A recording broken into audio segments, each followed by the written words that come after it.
ഞങ്ങളും ക്രൂശിക്കപ്പെട്ട ക്രിസ്തുവിനെ പ്രസംഗിക്കുന്നു. ദൈവ തിരുനാമത്തിന് മഹത്വം ഉണ്ടാകട്ടെ. കർത്താവായ യേശു ക്രിസ്തുവിൻ്റെ നാമത്തിൽ നിങ്ങൾക്കെല്ലാവർക്കും എൻ്റെ സ്നേഹം നിറഞ്ഞ വന്ദനം. ദൈവകൃപയാൽ നാം ചിന്തിച്ചു വന്നതായ ഒരു വേദഭാഗം തീമോഥെയോസിന് എഴുതിയ ഒന്നാമത്തെ ലേഖനം 1-ാം അധ്യായത്തിൻ്റെ 5-ാം വാക്യമാണ്. പരിശുദ്ധനായ പൗലോസ്ലീഹ തീമോഥെയോസിന് എഴുതിയ 1-ാം ലേഖനം 1:5. ആജ്ഞയുടെ ഉദ്ദേശമോ ശുദ്ധഹൃദയം, നല്ല മനസാക്ഷി, നിർവ്യാജ വിശ്വാസം എന്നിവയാൽ ഉളവാകുന്ന സ്നേഹം തന്നെ. ദൈവത്തിന് സ്തോത്രം. ദൈവസ്നേഹം ഉളവാകുവാനുള്ള 3 ഉപാധികളാണ് അവിടെ പറയുന്നത്. ശുദ്ധഹൃദയം, നല്ല മനസാക്ഷി, നിർവ്യാജ വിശ്വാസം. ദൈവസ്നേഹം അങ്ങനെയുള്ള വ്യക്തിയിൽ മാത്രമേ, അങ്ങനെയുള്ള ഒരു ആളത്വത്തിൽ മാത്രമേ ദൈവസ്നേഹം അങ്കുരിക്കുകയുള്ളൂ, ദൈവസ്നേഹം അനുഭവിക്കുവാൻ പറ്റുകയുള്ളൂ. ഈ ദൈവസ്നേഹം ഉളവാകുന്ന ഹൃദയം, അതിനെക്കുറിച്ച് കർത്താവായ യേശുക്രിസ്തു തൻ്റെ മലപ്രസംഗത്തിൽ പറയുന്നത് പലപ്പോഴും നാം വായിച്ചു കേട്ടു, നാം ധ്യാനിച്ചു. ഹൃദയശുദ്ധിയുള്ളവർ ഭാഗ്യവാന്മാർ, അവർ ദൈവത്തെ കാണും. മത്തായിയുടെ സുവിശേഷം 5-ാം അധ്യായത്തിൻ്റെ 8-ാം വാക്യം. ഹൃദയശുദ്ധിയുള്ളവർ ഭാഗ്യവാന്മാർ, അവർ ദൈവത്തെ കാണും. ഹൃദയശുദ്ധിയുള്ളവർ.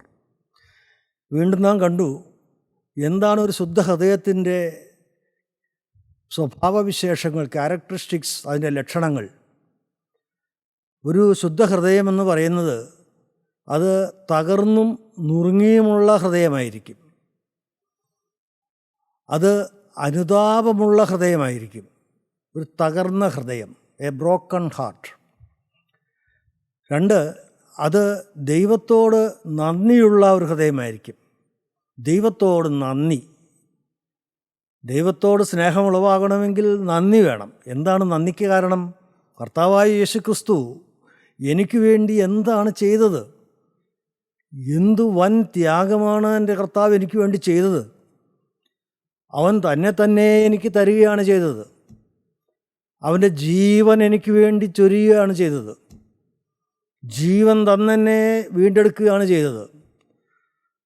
അവനെ തന്നെ എനിക്ക് തരികയാണ് ചെയ്തത്. അവനേറെ കഷ്ടതകളേറ്റു, ക്രൂശ് ചുമന്നു, പരിഹാസമേറ്റു, നിന്നയേറ്റു. അവൻ്റെ സ്വന്തം ശരീരത്തിൽ ഈ കഷ്ടങ്ങളെല്ലാം അവൻ അനുഭവിച്ചു. അങ്ങനെ അവൻ്റെ ദിവ്യമായ കഷ്ടാനുഭവങ്ങളാലും ക്രൂശ് മരണത്താലും എൻ്റെ കർത്താവായ യേശു എന്നെ രക്ഷിച്ചു, എൻ്റെ ആത്മാവിന് ജീവൻ തന്നു, എന്നെ വീണ്ടെടുത്തു, എന്നെ സ്വർഗരാജ്യത്തിൻ്റെ അവകാശിയാക്കി, എന്നെ അവൻ്റെ മകനാക്കി, മകളാക്കി. ഈ വൻ കാര്യമാണ് യേശു എനിക്ക് വേണ്ടി ചെയ്തത്. അതുകൊണ്ട് എൻ്റെ ഹൃദയം നന്ദി കൊണ്ട് നിറയും. നന്ദിക്ക് കാരണം അതാണ്. യേശു എനിക്ക് വേണ്ടി എന്ത് ചെയ്തു, ഇത് തിരിച്ചറിയുമ്പോൾ, അപ്രകാരം നന്ദിയുള്ള ഹൃദയം വരുമ്പോൾ, അപ്പോഴാണ് നാം നിത്യജീവൻ കാക്ഷിക്കുന്നത്, നിത്യജീവൻ ആഗ്രഹിക്കുന്നത്. ഇത്രയും വലിയ ഒരു രക്ഷാപദ്ധതി എൻ്റെ ദൈവം ചെയ്തിട്ടും, എനിക്ക് വേണ്ടി ഒരുക്കിയിട്ടും ഞാനതിന് വില കൊടുത്തില്ലല്ലോ, അതിന് ഞാനൊരു പ്രയോറിറ്റി കൊടുത്തില്ലല്ലോ. ഈ പാപം നിറഞ്ഞ ദുഷ്ടലോകത്തിൽ ജീവിക്കുമ്പോൾ ഞാൻ ഒരിക്കലും ഇങ്ങനെയൊരു കാര്യം ചിന്തിച്ചില്ല. സ്വർഗരാജ്യത്തെക്കുറിച്ച് ഞാൻ ചിന്തിച്ചില്ല. സ്വർഗമെൻ്റെ വിഷയമായിരുന്നില്ല. നിത്യജീവൻ എൻ്റെ ലക്ഷ്യമായിരുന്നില്ല.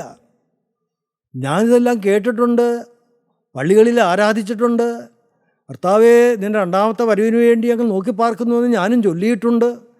ജീവനുള്ളവരെയും മരിച്ചവരെയും വിധിപ്പാൻ തൻ്റെ വലിയ മഹത്വത്തോടെ ഇനിയും വരുവാനിരിക്കുന്നവനും ആയ യേശുക്രിസ്തു എന്ന് ഞാൻ വിശ്വസിക്കുന്നു എന്ന് അത് ഞാൻ ഏറ്റുപറഞ്ഞിട്ടുണ്ട്. പക്ഷേ ഒരിക്കലും അതെൻ്റെ ലക്ഷ്യമായിരുന്നില്ല. കർത്താവിന് വേണ്ടി നോക്കി പാർക്കുമ്പോൾ ഞാൻ എങ്ങനെ നോക്കി പാർക്കണം, എങ്ങനെ കാത്തിരിക്കണം, അത് എൻ്റെ ജീവിതത്തിൽ 1-ാം സ്ഥാനം നേടിയില്ല. എൻ്റെ പ്രയോറിറ്റീസിൽ 1-ാം സ്ഥാനം അത് നേടിയില്ല. എൻ്റെ ജീവിതത്തിൽ നിത്യജീവൻ നേടുക, സ്വർഗരാജ്യത്തിൻ്റെ അവകാശം നേടുക എന്നുള്ളത് ഒരു സുപ്രീം പ്രയോറിറ്റിയായിട്ട് എൻ്റെ ജീവിതത്തിൽ വന്നില്ല. സഹോദരങ്ങളെ, വേദനയോടെ ചിന്തിക്കേണ്ട കാര്യമാണ് നാം ഇത്. കേട്ടുപോകേണ്ട കാര്യമല്ല.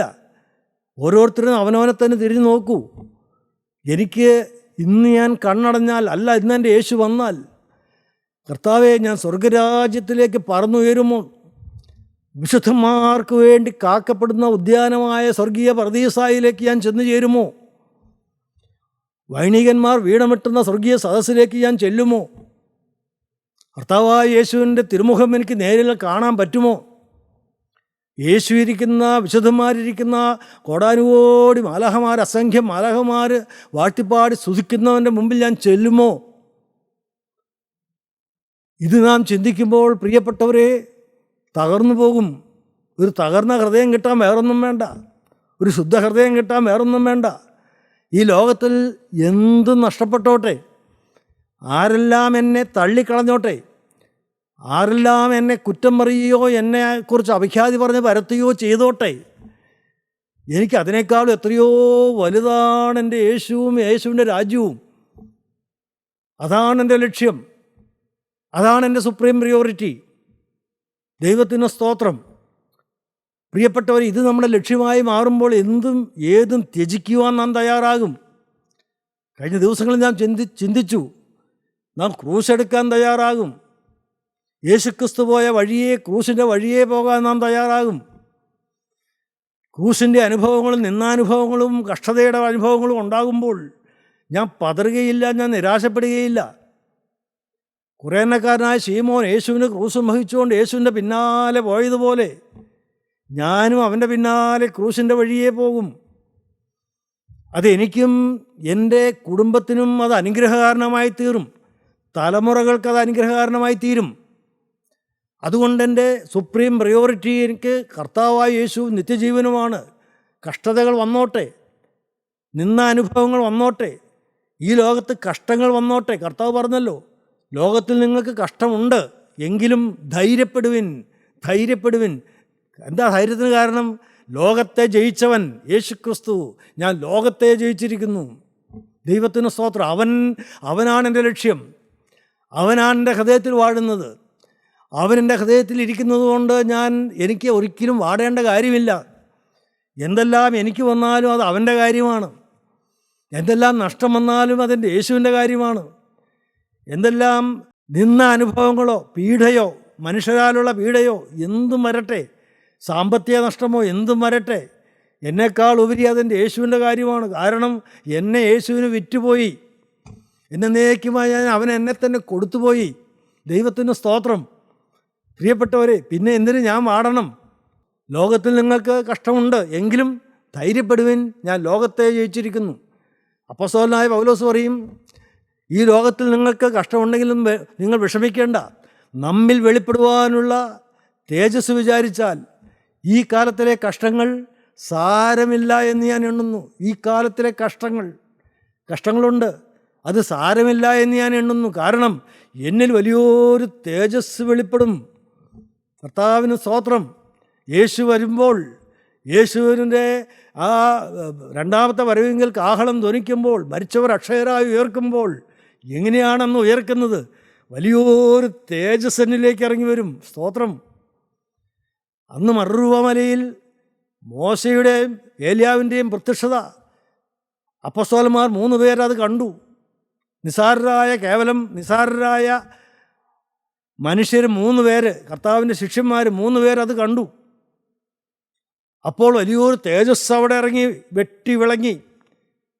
അവരെല്ലാം തേജസ്സിലായി. തേജസ്സിൽ യേശുവിനോട് അവർ സംസാരിച്ചു, മോശയും ഏലിയാവും. യേശു അവരോട് തനിക്ക് നേരിടുവാനുള്ളതായ കഷ്ടാനുഭവങ്ങളെക്കുറിച്ച് യേശു അവിടെ ചർച്ച ചെയ്തു. ഇതെല്ലാം ഈ അപ്പോസ്തലന്മാർ കേട്ടു. സ്വർഗീയ സദസ്സിലിരിക്കാനുള്ള ഭാഗ്യം കിട്ടി. അതൊരു വലിയ അനുഭവമായിരുന്നു. എന്നിലൊരു കാലത്ത്, ഒരു സമയത്ത് ഈ തേജസ് വെളിപ്പെടും. ഞാൻ മരിച്ചവരുടെ ഇടയിൽ നിന്ന് ഉയർത്തെഴുന്നേൽക്കുമ്പോൾ അല്ല, ഈ ഭൂമിയിൽ തന്നെ ഞാൻ ജീവിച്ചിരിക്കുമ്പോൾ ഉള്ള തന്നെ അവസ്ഥയിലാണ് കർത്താവ് വരുന്നതെങ്കിൽ സ്വർഗീയമായ തേജസ്സിനിലേക്ക് ഇറങ്ങി വരും. ഞൊടിയിടയ്ക്കുള്ളിൽ ഞാൻ രൂപാന്തരപ്പെടും. ഞാൻ ഈ ഭൗമിക ശരീരം വിടും, ആത്മീയ ശരീരം പ്രാപിക്കും, മനുഷ്യനായി മാറും. ഈ ഭൗതികമായ മനുഷ്യൻ്റെ ഈ ഇന്നത്തെ ഈ പ്രകൃതങ്ങളെല്ലാം അങ്ങ് മാറിപ്പോവും. ഞാനൊരു ആത്മീയ മനുഷ്യനായിത്തീരും. സ്വർഗീയൻ്റെ പ്രതിമ ധരിക്കും. മണ്ണുകൊണ്ടുള്ളവൻ്റെ പ്രതിമ ധരിച്ചതുപോലെ, ആദാമ്യരുടെ പ്രതിമ ധരിച്ചതുപോലെ സ്വർഗീയൻ്റെ പ്രതിമ ഞാൻ ധരിക്കും. അതാണ് നമ്മിൽ വെളിപ്പെടുവാനുള്ള തേജസ്. ആ തേജസ്സോടുകൂടി മാത്രമേ തേജോമയമായ സ്വർഗരാജ്യത്തിൽ ഇരിക്കാൻ പറ്റുകയുള്ളൂ. ദൈവത്തിന് സ്തോത്രം. ദൈവത്തിന് വലിയ നാമം മഹത്വപ്പെട്ട് നമ്മിൽ വെളിപ്പെടുവാനുള്ള തേജസ് വിചാരിച്ചാൽ ഈ കാലത്തിലെ കഷ്ടങ്ങൾ സാരമില്ല എന്ന് ഞാൻ എണ്ണുന്നു. പ്രിയപ്പെട്ടവരെ, എനിക്ക് നിങ്ങളോട് വിനീതമായി അപേക്ഷിക്കാനുണ്ട്. നിങ്ങളിത് നിസ്സാരമാക്കി കളയരുത്. ഇത് കേട്ടുവിട്ട് പോകരുത്. ഇന്ന് ഈ സംഭവം നടന്നുകൂടെ? ഇന്ന് ഞാൻ മരിച്ചുകൂടെ? ഇന്നെൻ്റെ യേശു വന്നുകൂടെ? അപ്പോൾ ഞാൻ ഈ അനുഭവം പ്രാപിച്ചില്ലെങ്കിൽ ഞാൻ തള്ളപ്പെടും. ഒരു നിത്യ നരകമുണ്ട്. സ്വർഗമുള്ളതുപോലെ നരകവുമുണ്ട്. അതുകൊണ്ട് ഞാൻ ഈ തേജസ് പ്രാപിച്ചേ പറ്റുകയുള്ളൂ. ഈ ഒരു ശുദ്ധഹൃദയം പ്രാപിച്ചേ പറ്റുകയുള്ളൂ. അവർ മാത്രമേ ദൈവത്തെ കാണുകയുള്ളൂ. ഹൃദയശുദ്ധിയുള്ളവർ ഭാഗ്യവാന്മാർ, അവർ ദൈവത്തെ കാണുമെന്ന് എൻ്റെ പൊന്നു കർത്താവ് പറഞ്ഞു. പ്രിയപ്പെട്ടവരെ, ഇത് നമ്മുടെ ലക്ഷ്യമായിരിക്കണം. ഈ ജീവിതത്തിൻ്റെ ലക്ഷ്യമായിരിക്കണം. ഏറ്റവും മുന്നമേയുള്ള ലക്ഷ്യമായിരിക്കണം. ദൈവത്തിന് സ്തോത്രം. ഇനി ഞാൻ പറയാൻ ഉദ്ദേശിച്ചത് മറ്റൊരു കാര്യമാണ്. ഒരു ശുദ്ധ ഹൃദയം എന്ന് പറയുന്നത് അത് അനുതാപമുള്ള ഹൃദയമാണ്. അനുതാപമുള്ള ഹൃദയം. ദൈവത്തിന് സ്തോത്രം. നമുക്ക് വായിക്കാം ലൂക്കോസിൻ്റെ സുവിശേഷം 18-ാം അധ്യായത്തിൻ്റെ 9 മുതലുള്ള വാക്യങ്ങൾ നമുക്ക് വായിക്കാം. 18-9 മുതൽ. തങ്ങൾ നീതിമാന്മാർ എന്ന് ഉറച്ച് മറ്റുള്ളവരെ ധിക്കരിക്കുന്ന ചിലരെക്കുറിച്ച് അവനൊരു ഉപമ പറഞ്ഞെന്തെന്നാൽ, 2 മനുഷ്യർ പ്രാർത്ഥിപ്പാൻ ദേവാലയത്തിൽ പോയി. ഒരുത്തൻ പരീശൻ, മറ്റവൻ ചുങ്കക്കാരൻ. പരീശൻ നിന്നുകൊണ്ട് തന്നോട് തന്നെ, ദൈവമേ, പിടിച്ചുപറിക്കാർ, നീതികെട്ടവർ, വ്യഭിചാരികൾ മുതലായ ശേഷ മനുഷ്യരെ പോലെയോ ഈ ചുങ്കക്കാരനെ പോലെയോ ഞാൻ അല്ലായികയാൽ നിന്നെ വാഴ്ത്തുന്നു. ആഴ്ചയിൽ 2 വട്ടം ഉപവസിക്കുന്നു. നേടുന്നതിലൊക്കെയും പതാരം കൊടുത്തു വരുന്നു എന്നിങ്ങനെ പ്രാർത്ഥിച്ചു. ചുങ്കക്കാരനോ ദൂരത്ത് നിന്നുകൊണ്ട് സ്വർഗത്തേക്ക് നോക്കുവാൻ പോലും തുനിയാതെ മാറത്തടിച്ചു. ദൈവമേ, പാപിയായ എന്നോട് കരുണയുണ്ടാകണമേ എന്ന് പറഞ്ഞു. അവൻ നീതീകരിക്കപ്പെട്ടവനായി വീട്ടിലേക്ക് പോയി. മറ്റവൻ അങ്ങനെയല്ല.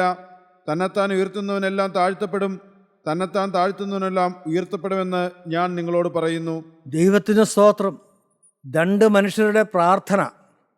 കർത്താവായ യേശു ഭൂമിയിൽ മനുഷ്യാവതാരം ചെയ്ത് ജീവിച്ച കാലഘട്ടത്തിലെ ഒരു വലിയ സമൂഹത്തെ നോക്കിക്കൊണ്ട് അവരെ കണ്ടുകൊണ്ട് കർത്താവ് പറയുന്ന ഒരു കാര്യമാണിത്. അത് തങ്ങൾ നീതിമാന്മാരെന്ന് ഉറച്ച് മറ്റുള്ളവരെ ധിക്കരിക്കുന്ന ചിലരെക്കുറിച്ച് അവനൊരു ഉപമ പറഞ്ഞു. പരീശന്മാരെന്ന് പറയുന്ന ഒരു കൂട്ടം, അവർ തങ്ങൾ നീതിമാന്മാരാണെന്ന് അവർ ഉറച്ചവരാണ്.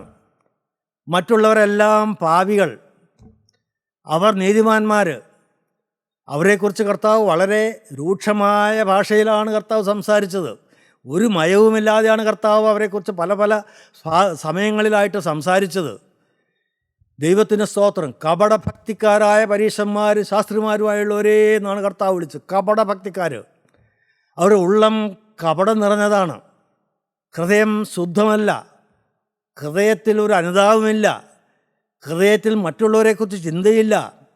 മറ്റുള്ളവരെക്കുറിച്ച് വിചാരമില്ല. അവർക്കാകെ വിചാരമുള്ളതും ചിന്തയുള്ളതും അവരവരെക്കുറിച്ച് തന്നെയാണ്. തങ്ങൾ നീതിമാന്മാരെന്ന്, ഞാൻ നീതിമാനാണ്, ഞാനതുകൊണ്ട് കൊള്ളാവുന്നവനാണ്, മറ്റുള്ളവരെല്ലാം മോശക്കാർ, അവരെല്ലാം തെറ്റുകാർ, അവരെല്ലാം കുറ്റമുള്ളവർ, എനിക്ക് അങ്ങനെയുള്ള കുറ്റങ്ങളൊന്നുമില്ല, ഞാൻ നീതിമാൻ. സ്വയം നീതീകരിക്കുന്നു. Self justification, സ്വയനീതീകരണം. പ്രിയപ്പെട്ടവരെ, ദൈവത്തിന് വലിയ നാം മഹത്വപ്പെടട്ടെ. അതിൻ്റെ ഏറ്റവും വലിയ ഒരു കെടുതി എന്ന് പറയുന്നത് എന്താണെന്നറിയാമോ? ഈ വലിയ ഒരു സ്വയത്തിൻ്റെ വ്യാപാരമാണത്. സ്വയനീതി വരുന്നത് വലിയ സ്വയത്തിൻ്റെ ഒരു സെൽഫിൻ്റെ ഒരു വ്യാപാരം എന്നിലുള്ളത് കൊണ്ടാണ്. അനേക ഭക്തന്മാർ, അനേക ഉന്നതന്മാർ, ആത്മീയ ഭക്തന്മാർ വീണുപോയത് ഈ സെൽഫ് എന്ന പാപത്തിലാണ്. ദൈവത്തിന് സ്തോത്രം. ദൈവത്തിന് വലിയ നാം മഹത്വപ്പെട്ടെ. ആരംഭമൊക്കെ നല്ലതായിരുന്നു. നല്ല രീതിയിലുള്ള ശുശ്രൂഷകൾ, നല്ല പ്രസംഗങ്ങൾ, നല്ല പാട്ടുകൾ, എല്ലാ തരത്തിലും നല്ലൊരു ഭക്തി ജീവിതം എല്ലാം ഉണ്ടായിരുന്നു. പക്ഷേ അവരറിഞ്ഞില്ല, വളരെ സൂത്രത്തിൽ ദുഷ്ടനായ പിശാച് അവരിലേക്കൊരു ഈഗോയുടെ വ്യാപാരം കൊണ്ടുവന്നു. ഈഗോ, സെൽഫ്, സ്വയം എന്ന ആ വലിയ പാപം, സെൽഫ് ജസ്റ്റിഫിക്കേഷൻ. സെൽഫ് എന്നുള്ളതായ ആ പാപം വരുമ്പോൾ സെൽഫ് ജസ്റ്റിഫിക്കേഷൻ വരും, സ്വയം നീതി വരും. ഞാൻ നീതിമാൻ, മറ്റുള്ളവരെല്ലാം എന്തോ മോശക്കാർ, എൻ്റെ ശുശ്രൂഷ, എൻ്റെ കഴിവ്, എൻ്റെ അറിവ്, ആരെ വേണമെങ്കിലും ഞാൻ ഉപദേശിക്കും, അതിനുള്ളത് ആ വക എൻ്റെ കയ്യിലുണ്ട് എന്നുള്ള ചിന്ത. പ്രിയപ്പെട്ടവരെ, വീണ് കഴിഞ്ഞു. അങ്ങനെയെങ്ങാൻ നിങ്ങളുടെ ജീവിതത്തിലുണ്ടോ എന്ന് പരിശോധിക്ക്, ചികഞ്ഞു നോക്കണം. പെട്ടെന്നൊന്നും കാണുകയില്ല. ഇത് മറഞ്ഞിരിക്കുന്ന പാവമാണ്, ഇത് രക്തത്തിൽ അലിഞ്ഞുകൂടി കിടക്കുന്ന പാവമാണ്. അത് നിങ്ങൾ കണ്ടുപിടിച്ചാൽ ഭാഗ്യം. ദൈവത്തിന് സ്തോത്രം, ദൈവത്തിന് സ്തോത്രം. എൻ്റെ സ്വയം അതെങ്ങനെ ഇരിക്കുന്നു? ഞാൻ സ്വയമേ നീതീകരിക്കുന്നവനാണോ? ഒരു സെൽഫ് ജസ്റ്റിഫിക്കേഷൻ എന്നിലുണ്ടോ? ദൈവത്തിന് സ്തോത്രം. ഒരു പരമാർത്ഥ ഹൃദയമാണോ എന്നിലുള്ളത്? പിതാക്കന്മാർ പ്രാർത്ഥിച്ചു, പൂർവീയ പിതാക്കന്മാർ പ്രാർത്ഥിക്കാൻ പഠിപ്പിച്ചു. സുറിയാനി സഭയുടെ സന്ധ്യാപ്രാർത്ഥനയിലൊരു ഭാഗം, പരമാർത്ഥികളെ സ്നേഹിക്കുന്ന നിർമ്മലനായിരിക്കുന്ന ദൈവമായ കർത്താവേ, ഞങ്ങൾക്കെല്ലായ്പ്പോഴും നിർമ്മല ഹൃദയത്തെ തരണമേ. നിനക്കിഷ്ടമല്ലാത്ത വ്യർത്ഥ വിചാരങ്ങളെയും ദുശ്ചിന്തകളെയും ഞങ്ങളിൽ നിന്ന് നീക്കിക്കളയണമേ.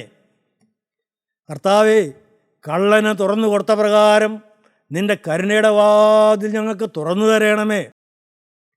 ചുങ്കക്കാരൻ്റെയും പാപിയായ സ്ത്രീയുടെയും അനുതാപത്തെ നീ കൈക്കൊണ്ടതുപോലെ ഞങ്ങളുടെ അനുതാപത്തെയും കൈക്കൊള്ളണമേ. മാനസാന്തരപ്പെട്ട് തൻ്റെ അടുക്കിലേക്ക് വരുന്ന അനുതാപക്കാരിൽ പ്രീതിപ്പെടുന്നവനായ കരുണാപൂർണനായിരിക്കുന്ന കർത്താവേ, നിന്നെ ഉപേക്ഷിച്ച് പറഞ്ഞതിന് ശേഷം ശമോനെ നീ മാനസാന്തരപ്പെടുത്തിയല്ലോ, ശമോനെ നീ സ്വീകരിച്ചല്ലോ. കർത്താവേ, അതുപോലെ എന്നോട് നീ കരുണ ചെയ്യണമേ. ശമോൻ്റെ മാനസാന്തര അനുതാപത്തെ നീ കൈക്കൊണ്ടല്ലോ, അവൻ്റെ കണ്ണുനീര് പിന്നെ നീ കൈക്കൊണ്ടല്ലോ, അതുപോലെ എൻ്റെ അനുതാപത്തെയും കൈക്കൊള്ളണമേ. ദൈവത്തിന് സ്തോത്രം. അവർ എന്തൊരു മനോഹരമായ പ്രാർത്ഥന. ദൈവത്തിന് സ്തോത്രം. കർത്താവേ, ഞങ്ങൾ പാപികളാവുന്നു ഞങ്ങൾ ഏറ്റുപറയുന്നു, ഞങ്ങളോട് കരുണയുണ്ടാകണമേ. എന്ത് മനോഹരമായ പ്രാർത്ഥന! പിതാക്കന്മാർ പഠിപ്പിച്ച പ്രാർത്ഥനയാണ്. പ്രിയപ്പെട്ടവരെ, ചൊല്ലിക്കൂട്ടിയാൽ പോരല്ലോ. ഇതെല്ലാം നിങ്ങൾ ഹൃദയം തട്ടി പ്രാർത്ഥിക്കാറുണ്ടോ? ഞാനിതെല്ലാം പ്രാർത്ഥിക്കാറുണ്ട് സന്ധ്യയ്ക്കെല്ലാം. ദൈവത്തിന് സ്തോത്രം. ദൈവത്തിൻ്റെ വലിയ നാമം മഹത്വപ്പെടട്ടെ. പ്രിയപ്പെട്ടവരെ, ഒരു ശുദ്ധ ഹൃദയത്തിന് വേണ്ടിയുള്ള പ്രാർത്ഥന, അനുതാപമുള്ള ഹൃദയത്തിന് വേണ്ടിയുള്ള പ്രാർത്ഥന, തകർന്ന ഹൃദയത്തിന് വേണ്ടിയുള്ള പ്രാർത്ഥന, പരമാർത്ഥികളെ സ്നേഹിക്കുന്ന നിർമ്മലനായിരിക്കുന്ന ദൈവമായ കർത്താവേ, നീ നിർമ്മലനാണ്. നീ എപ്പോഴും പരമാർത്ഥികളെ, പരമാർത്ഥ ഹൃദയമുള്ളവരെയാണ് നീ സ്നേഹിക്കുന്നത്. ഒരു സ്ട്രേറ്റ് ഫോർവേഡായ ഹൃദയം, ഒരു ഋജുവായ ചിന്താഗതിയുള്ള ഹൃദയം, ആർജവമുള്ള ഹൃദയം, പരമാർത്ഥികളെ സ്നേഹിക്കുന്ന നിർമ്മലനായിരിക്കുന്ന ദൈവമായ കർത്താവേ, ആ ഒരു പരമാർത്ഥ ഹൃദയം എനിക്ക് തരയണമേ. നിർമ്മല ഹൃദയം എനിക്ക് തരയണമേ. കർത്താവേ, ദൈവമേ, ചുങ്കക്കാരൻ്റെയും പാപിയായ സ്ത്രീയുടെയും അനുതാപത്തെ കൈക്കൊണ്ട കർത്താവേ, ഞങ്ങളുടെ അനുതാപത്തെയും കൈക്കൊള്ളണമേ. മാനസാന്തരപ്പെട്ടതിൻ്റെ അടുക്കിലേക്ക് വരുന്ന അനുതാപക്കാരിൽ പ്രീതിപ്പെടുന്നവനായ കരുണാപൂർണനായിരിക്കുന്ന കർത്താവേ, ശമോനെ അവൻ നിന്നെ തള്ളി പറഞ്ഞതിന് ശേഷം ശമോനെ നീ കൈക്കൊണ്ടതുപോലെ എൻ്റെ അനുതാപത്തെയും കൈക്കൊള്ളണമേ. ശീമോൻ പത്രോസ് നിന്നെ തള്ളി പറഞ്ഞതല്ലേ കർത്താവേ? ആ ശീമോൻ നിന്നെ 3 പ്രാവശ്യം തള്ളി പറഞ്ഞല്ലോ. മുന്നറിയിപ്പുകൾ കിട്ടിയിട്ടും നീ അവരുടെ സൂചനകൾ കൊടുത്തിട്ടും അവൻ വീണുപോയല്ലോ. അവൻ ആ ദുഷ്ടപിശാചിൻ്റെ കെണിയിൽ പെട്ടുപോയല്ലോ. സൃഷ്ടാവിനെ തള്ളിപ്പറഞ്ഞല്ലോ, രക്ഷിതാവിനെ തള്ളിപ്പറഞ്ഞല്ലോ. 3.5 വർഷം കൂടെ നടന്ന സ്വന്തം ദൈവപുത്രനായ ക്രിസ്തുവിനെ നീ ദൈവപുത്രനാകുന്നു എന്ന് ഏറ്റുപറഞ്ഞതായ പത്രോസ് തന്നെ തള്ളിപ്പറഞ്ഞല്ലോ. എൻ്റെ ദൈവമേ, ദൈവത്തിൻ്റെ വചനം പറയും, പൗലോസ്ലീഹ പറയും, ഒരു മറഞ്ഞിരിക്കുന്ന ഒരു സിംഹം പോലെ, ദൈവത്തിന് സ്തോത്രം, സിംഹത്തെക്കാളും നമ്മളെ കടിച്ചു കീറുന്ന സിംഹത്തെക്കാളും വളരെ വളരെ ഗൗരവമേറിയ ഒരു വലിയ ശത്രുവാണ് നമ്മുടെ സ്വയം എന്ന പാപം. ദൈവത്തിന് സ്തോത്രം. നമ്മെ കടിച്ചു കീറാൻ വരുന്ന ഒരു സിംഹം, മറഞ്ഞിരിക്കുന്ന സിംഹത്തെ പോലെ. ദൈവത്തിന് സ്തോത്രം. പ്രിയപ്പെട്ടവരെ, അതാണ് ഈ സ്വയം എന്ന് പറയുന്നത്. അതാണ് ഈ പത്രോസിനെ അന്ന് ഗ്രസിച്ചത്. കർത്താവിനെ തള്ളി പറഞ്ഞു പോയി, ഞാൻ അവനെ അറിയുന്നില്ല എന്ന് പറഞ്ഞുപോയി. ദൈവത്തിന് സ്തോത്രം.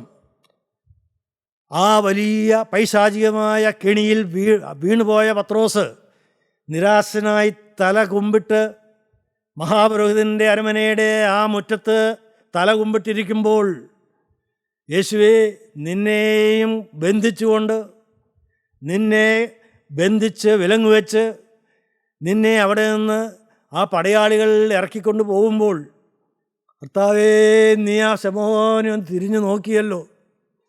ദൈവമേ, നീ അവനെ ഒന്ന് നോക്കിയെന്ന് ലൂക്കോസിൻ്റെ സുവിശേഷം 22-ാം അധ്യായം 61-ാം വാക്യത്തിൽ ഞങ്ങൾ വായിക്കുന്നു.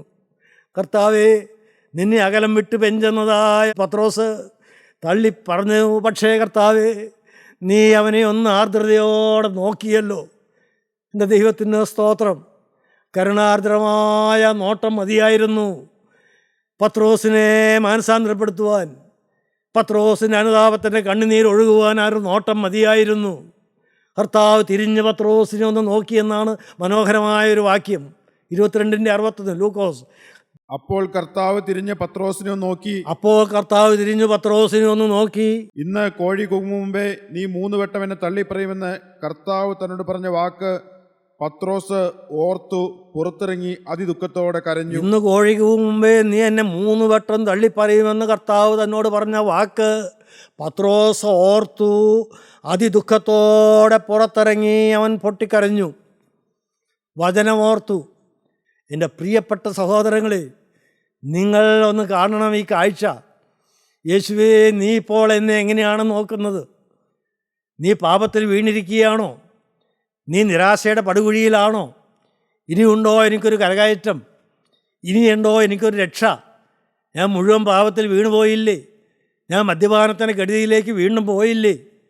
ഞാൻ ഏറ്റവും വൃത്തികെട്ട സെക്സ് എന്ന പാപത്തിലേക്ക് വീണ്ടും ലൈംഗിക പാപങ്ങളിലേക്ക് ഞാൻ ഇറങ്ങിപ്പോയല്ലോ. അറിയാതെ വഴുതി പോയല്ലോ. ഒരു കാഴ്ചയെ, ഒരു നോട്ടത്തിലോ ഒരു ചിന്തയിലോ അങ്കുരിച്ചതായ പാപം, അതിൽ കൂടെ ആ വലിയ ദുഷ്ടനായ പിശാച് അലറുന്ന സിംഹം പോലെ എന്നെ വന്ന് കീഴടക്കിയല്ലോ. ആരെ വിഴുങ്ങേണ്ടി ഒന്ന് നോക്കി ചുറ്റി തിരിഞ്ഞു നടക്കുന്നതായ ആ അലറുന്ന സിംഹം, അവനാണ് ഈ പാപം കൊണ്ടുവന്നത്. ദൈവമേ, ആ മഹാപാപം എന്നിലേക്ക് വന്നു കയറിയല്ലോ. അല്ല, എൻ്റെ ഭാര്യയെ ഞാൻ കുറ്റം പറഞ്ഞു, എൻ്റെ ഭാര്യയുമായി വഴക്ക് കൂടേണ്ടി വന്നല്ലോ. ആ സ്നേഹത്തിന് പോറലേറ്റല്ലോ. കുടുംബജീവിതത്തിൽ പോറലുകൾ വന്നല്ലോ. ആ കാരണം കൊണ്ട് തന്നെ എൻ്റെ മക്കൾ നിരാശരായി മാറിയല്ലോ. ഞാനും ഭാര്യയും വഴക്ക് കൂടിയിരിക്കുമ്പോൾ, മുഖം കുമ്പിട്ട് വാശി പിടിച്ചിരിക്കുമ്പോൾ എൻ്റെ മക്കളുടെ ഉള്ളിലേക്ക് ആ ദുരാത്മാവ് കയറുന്നത്, ആ ഫ്രസ്ട്രേഷൻ എൻ്റെ മക്കളുടെ ഉള്ളിലേക്ക് കയറിപ്പോയല്ലോ. അത് ക്രമേണ എൻ്റെ മക്കളുടെ രൂപാന്തരം വന്നുപോയല്ലോ. സ്വഭാവം മാറിപ്പോയല്ലോ. സ്വഭാവം ചീത്തയായി പോയല്ലോ. അവർ ദൈവത്തിൽ നിന്ന് ദൈവികമായ കാര്യങ്ങളിൽ നിന്ന് അകന്നു പോയല്ലോ. ക്രിസ്തുവിനോടുള്ള സ്നേഹത്തിൽ നിന്ന് അവർ അന്യമായി പോയല്ലോ. ആത്മീയ കാര്യങ്ങളിൽ നിന്നെല്ലാം അവർ വിട്ടുപോയല്ലോ. അവർ ലോകത്തിലേക്കും കൂട്ടുകെട്ടിലേക്കും ഇറങ്ങിപ്പോയി അവർ നശിച്ചു പോയല്ലോ. എൻ്റെ ദൈവമേ, ദുഷ്ടനായ പിശാച് എന്തെല്ലാം വിനകളാണ് വരുത്തിയത്. നിസ്സാരമായ കാര്യങ്ങളിൽ, ഒരു ചിന്തയിൽ, ഒരു വാക്കിൽ, ഒരു പ്രവൃത്തിയിൽ കർത്താവെ തകർത്ത് കളഞ്ഞല്ലോ. എല്ലാം വിലയേറിയ നിധികളെല്ലാം തകർത്ത് കളഞ്ഞല്ലോ. യേശുവേ, ഇപ്പോൾ ഞാനിതാ ആ പത്രോസിനെ പോലെ മുഖം കുമ്പിട്ട് നിരാശയോടെ ഇരിക്കുകയാണ്. പക്ഷേ ഞാനിപ്പോൾ ഒരു കാര്യം ഓർക്കുന്നു കർത്താവേ. പത്രോസ് ഒരു കാര്യം കണ്ടു. എന്താണ് കണ്ടത്? യേശു അവനെ തിരിഞ്ഞു നോക്കി. യേശു കഷ്ടാനുഭവങ്ങളുടെ നടുവിൽ യേശു ക്രൂശിക്കപ്പെടാൻ കൊണ്ടുപോവുകയാണ്. യേശുവിനെ വീണ്ടും വിസ്തരിക്കാൻ പീലാത്തോസിൻ്റെ അരമനയിലേക്ക് കൊണ്ടുപോകുന്ന വഴിയാണ്. പക്ഷേ യേശുവിനെ നേരിടാനുള്ള എല്ലാം അറിഞ്ഞിട്ടും, അവന് വരുവാനുള്ള വേദന, നേരിടുവാനുള്ള മരണം, അവന് നേരിടുവാനുള്ള കഷ്ടതകൾ എല്ലാം മുൻകൂട്ടി അറിഞ്ഞിട്ടും യേശു ഈ പാവപ്പെട്ട പത്രോസിനെ ഒന്ന് തിരിഞ്ഞു നോക്കിയല്ലോ. കർത്താവേ, എൻ്റെ കർത്താവേ, നിൻ്റെ ആർദ്രമായ ഹൃദയം, ആ സ്നേഹം, നിൻ്റെ പ്രിയ ശിഷ്യനെ നീ തിരിഞ്ഞു നോക്കാനിടയായല്ലോ. നീ തിരിഞ്ഞു നോക്കിയപ്പോൾ കർത്താവേ, പത്രോസ് അത് കണ്ടല്ലോ. സ്തോത്രം. എന്തുകൊണ്ടാണ് പത്രോസ് അത് കണ്ടത്? പത്രോസിൻ്റെ കണ്ണ് നിൻ്റെ മേലായിരുന്നു. സ്തോത്രം. നിരാശ വന്നുപോയി, ശരിയാണ്. പക്ഷേ കണ്ണ് എൻ്റെ യേശുവിൻ്റെ മുഖത്തുനിന്ന് മാറിയില്ല. യേശുവിനെ കൊണ്ടുപോകുമ്പോഴും അവനെ ബന്ധിച്ച് കൊണ്ടുപോകുമ്പോഴും പത്രോസിൻ്റെ കണ്ണ് യേശുവിൻ്റെ മേലാണ്. ഒന്ന് ഓടിച്ചെല്ലാനുള്ള പ്രാഗൽഭ്യമില്ല. ഞാൻ തള്ളിപ്പറഞ്ഞു പോയല്ലോ, എൻ്റെ പ്രാണപ്രിയനെ തള്ളിപ്പറഞ്ഞു പോയല്ലോ, ഇനി ഞാൻ എന്ത് ചെയ്യും? അവൻ്റെ അടുക്കിലേക്ക് ചെല്ലാൻ എനിക്ക് പ്രാഗൽഭ്യമില്ലല്ലോ. അങ്ങനെ മനം കലങ്ങി തകർന്നിരിക്കുമ്പോൾ കർത്താവേ, നിൻ്റെ ആർദ്രമായ ആ നോട്ടം, ഓ ദൈവത്തിന് സ്തോത്രം. അവൻ്റെ ഹൃദയത്തെ പിടിച്ചു കുലുക്കിയല്ലോ, അവനനുതാപം കൊടുത്തല്ലോ. ആ സ്നേഹാർദ്രമായ നിൻ്റെ മുഖം കണ്ടപ്പോൾ പത്രോസ് അതിദുഃഖത്തോടെ പുറത്തിറങ്ങി പൊട്ടിക്കരഞ്ഞുവല്ലോ. ഹല്ലേലൂയ. കർത്താവേ, നിന്നെ അവനോട് പറഞ്ഞ വാക്കവൻ ഓർത്തല്ലോ. ഇപ്പോൾ കർത്താവേ, മനസ്സലിഞ്ഞ് പാവിയായ എന്നോട് മനസ്സലിയണമേ നിങ്ങൾ പ്രാർത്ഥിക്കൂ. പ്രിയപ്പെട്ട സഹോദരങ്ങളെ, നിങ്ങൾ പ്രാർത്ഥിക്കൂ. അനുസരിയുള്ള കർത്താവ്, സർവാശ്വാസവും നൽകുന്ന യേശു ഇപ്പോൾ മോനെ നിന്നെ തിരിഞ്ഞു നോക്കുന്നുണ്ട്. മോളെ, നിൻ്റെ മേരെ അവൻ നോക്കുന്നുണ്ട്. നിനക്ക് വലിയ കെടുതികളാണ് വന്നത്, ശരി. നിനക്ക് വലിയ വീഴ്ചയാണ് വന്നത്. നിൻ്റെ ജീവിതത്തിൽ വലിയ പരാജയമാണ് വന്നത്. നിൻ്റെ മക്കൾ പരാജയപ്പെട്ടു, നീ പരാജയപ്പെട്ടു, നിൻ്റെ കുടുംബജീവിതം പരാജയപ്പെട്ടു. പക്ഷേ മകളെ, നിരാശപ്പെടണ്ട. മകനെ, നീ നിരാശപ്പെടണ്ട. ഞാനുണ്ടല്ലോ നിനക്ക്. ഞാൻ നിന്നെ സ്നേഹിക്കുന്നു. ഞാനിതാ നിന്നെ നേരെ നോക്കുന്നു. മോനെ, നീ എന്നെ ഒന്ന് നോക്കിക്കേ. എൻ്റെ തിരുമുഖത്തേക്ക് നീ നോക്കിക്കേ. എൻ്റെ സ്നേഹം നീ ഒന്ന് കണ്ടേ. അപ്പോൾ നിന്റെ ഹൃദയം തകരും. നീ ഹൃദയം തകർന്ന് എന്നോടൊരു വാക്ക് പറഞ്ഞാൽ മതി. എന്താണ് പറയേണ്ടത്? കർത്താവേ, എൻ്റെ യേശുവേ, എനിക്ക് തെറ്റുപറ്റിപ്പോയി അപ്പാ. യേശുവേ, മഹാഭാവിയായ എന്നോട് കരുണ തോന്നണമേ. യേശുവേ, മഹാഭാവിയായ എന്നോട് കരുണ തോന്നണമേ. നിലവിളിക്കൂ പ്രിയപ്പെട്ടവരെ. യേശു നിന്നെ നോക്കുന്നുണ്ട്, സ്നേഹത്തോടെ നോക്കുന്നുണ്ട്. അവൻ നിന്നെ കരുണാർദ്രമായി തിരിഞ്ഞു നോക്കുന്നുണ്ട്. അവനോട് വാക്ക് പറയൂ, യേശുവേ, ഞാൻ നിൻ്റെ വകയല്ലേ. എൻ്റെ പാപങ്ങളെല്ലാം നീ കണ്ടല്ലോ. എന്നാൽ നീ ഇന്ന് കരുണയോടെ എന്നെ സന്ദർശിച്ചല്ലോ. എന്നെ നീ നോക്കിയല്ലോ. ആ സ്നേഹാർദ്രമായ നോട്ടം എൻ്റെ മേൽ പതിഞ്ഞല്ലോ. യേശുവേ, ഇപ്പോൾ നീ എന്നെ നോക്കുന്ന സമയത്ത് ഞാൻ നിന്നോട് വാക്ക് പറയുകയാണ്. യേശുവേ, ഈ നിമിഷം മുതൽ ഞാനൊരു പുതിയ സൃഷ്ടി. യേശുവേ, ഇനി മുതൽ ഞാൻ എന്നും നിൻ്റെ വക. യേശുവേ, ഇന്നു മുതൽ ഞാൻ നിൻ്റെ സ്വന്തം. യേശുവേ, നീ എൻ്റെ സ്വന്തം. വാക്ക് പറയൂ, യേശുവിനോട് വാക്ക് പറയൂ. നമുക്ക് പ്രാർത്ഥിക്കാം. കരുണയുള്ള ദൈവമേ, അൻപുള്ള രക്ഷിതാവേ, സ്നേഹം മാത്രമായ യേശുവേ, ഇന്ന് അടിയങ്ങളുടെ മേൽ ദൃഷ്ടി വെച്ച് അവിടുന്ന് കരുണാർദ്രമായ അടിയങ്ങളെ സ്നേഹത്തോടെ നോക്കുന്ന കൃപയ്ക്കായി സ്തോത്രം. ഞങ്ങൾക്ക് പാവബോധം തരുന്ന കൃപയ്ക്കായി സ്തോത്രം. ഞങ്ങളെ എഴുന്നേൽപ്പിക്കാൻ അധ്വാനിപ്പിക്കുന്ന കൃപയ്ക്കായി സ്തോത്രം. ഞങ്ങളെ നിത്യജീവന് വേണ്ടി ഒരുക്കുന്ന കൃപയ്ക്കായി സ്തോത്രം. സർവ്വനന്മകൾക്കായി ഞങ്ങളിതിനെ സ്തുതിക്കുന്നു. സർവ്വവും ഞങ്ങൾക്ക് വേണ്ടി ജീവൻ തന്ന പ്രാണപ്രിയനായ യേശുവിൻ്റെ നാമത്തിൽ യാചിക്കുന്നു. കൃപയോടെ കേൾക്കണമേ. ആമീൻ. സ്തോത്രം.